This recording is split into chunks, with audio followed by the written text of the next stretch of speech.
In this week's double Torah portion, Matot-Massai, and it's the end of the book of Numbers by Midbar, we read about the Israelite tribes of Reuben and Gad. And they asked Moses for permission not to join the rest of the tribes in the conquest of the Promised Land.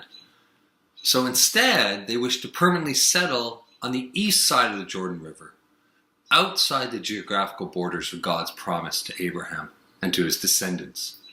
And Moses' response to this request reveals a radically new narrative about land and power, at least as it was in the ancient context of the ancient world, and certainly for our contemporary world. He concedes to their request on condition that they build cities that can both physically and spiritually protect their families from the indigenous non-monotheistic nations. That first and foremost, the issue is not a specific geography, a particular piece of land, but rather, once you're settled in your own land, how are you going to live on it? How are you going to raise your children? What will be your ethical code by which you will live?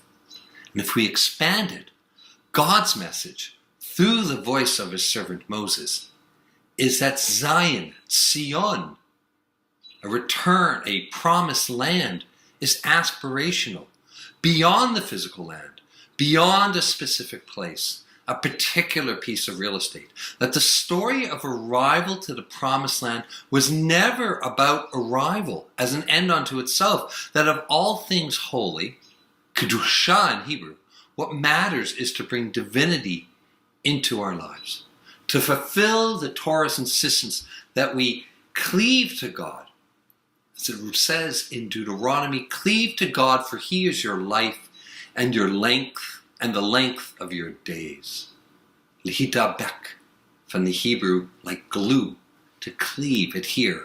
And so regardless of whether we live in Jerusalem, Paris, or Chicago, and if we're really lucky, Barcelona or Madrid, Aix-en-Provence, we must ask ourselves, we must ask of our community, now that we're here, what do we have to do in order to make our lives matter, to make our lives holy?